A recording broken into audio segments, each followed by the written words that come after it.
First launched in 2008, the BMW X6 created history and a whole new car category with its coupe styling on an SUV framework.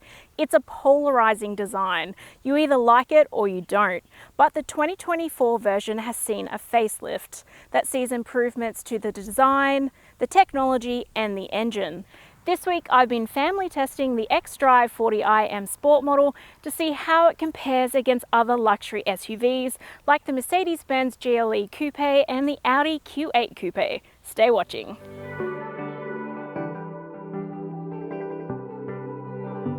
There are three variants for the X6 before you jump up into the performance M grade, and ours is the mid-spec model, which will cost you $144,900 before on-road costs.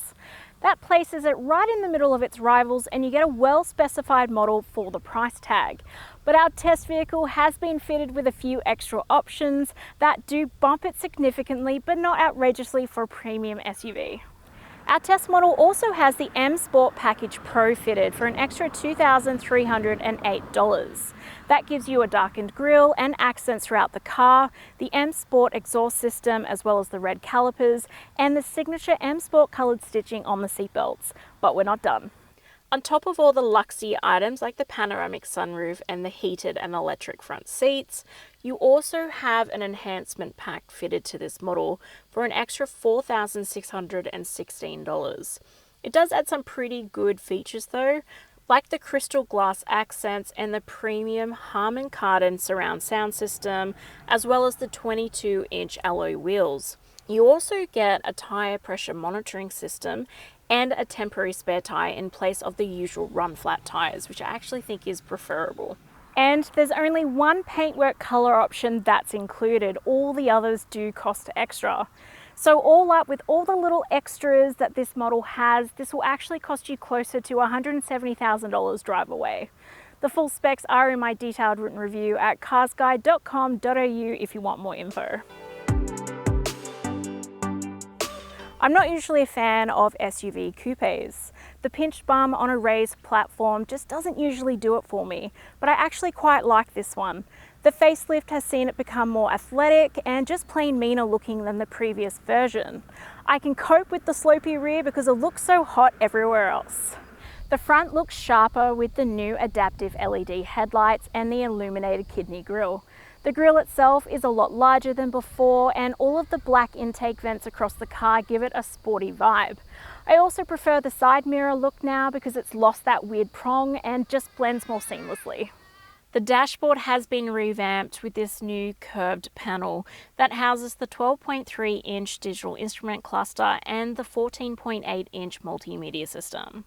The air vents have also been tweaked and now blend more seamlessly into the dash, and the optional carbon fiber trim really enhances the overall look. The ambient lighting is customizable and the quilted seats look beautiful, but purists will wince that it's synthetic leather, especially at this price point.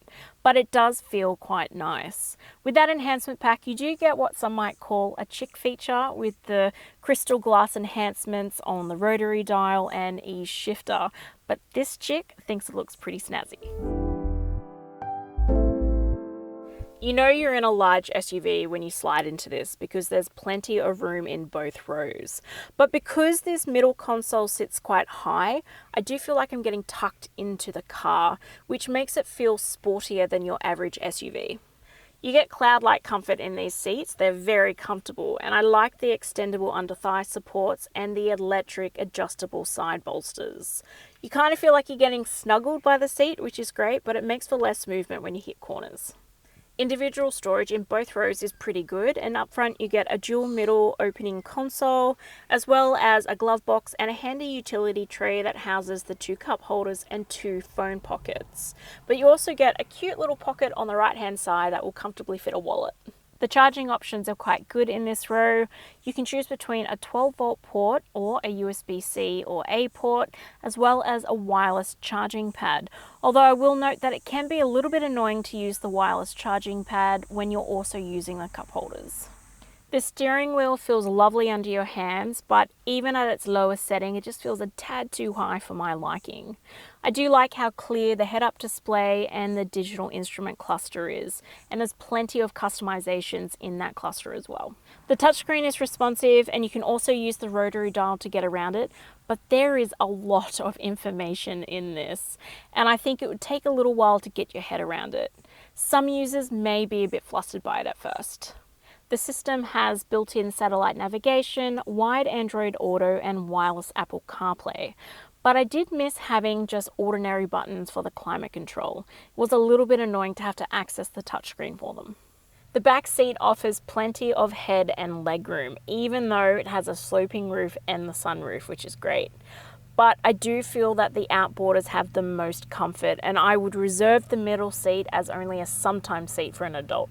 The amenities in this row are pretty good. I really like the hardened kick plates, the matte pockets, the 2 USB-C ports, as well as the fold-down armrest, which sits at a good position. That has retractable cup holders too, as well as a cute little storage pocket for a device. You'll also enjoy reading lights, directional air vents, and manual climate control, which just means that you get a little dial for it. It feels a little bit at odds with the rest of the high tech in the car though. My son really enjoyed his high seating position, but did find the doors to be quite heavy to close. There are ISOFIX child seat mounts on the outboard seats, plus 3 top tethers. 2 seats are going to fit best, but you could get lucky and fit 3 if you got the right child seats. There's also plenty of comfort and space for front passengers when a 0 to 4 rearward facing child seat is installed too.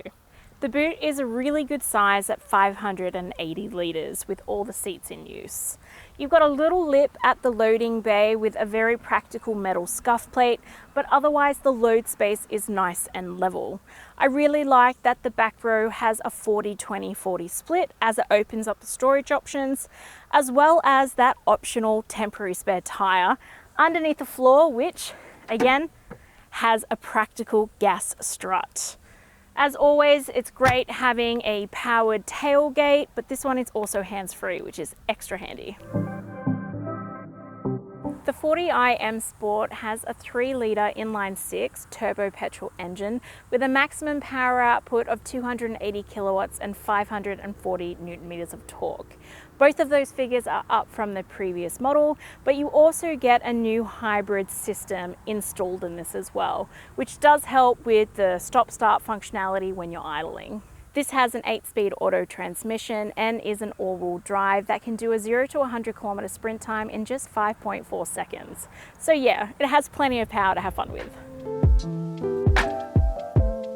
I have loved driving this, and honestly, I'm going to be a little bit sad when I have to hand this one back. And I think that's because it's such a thoroughbred on the road.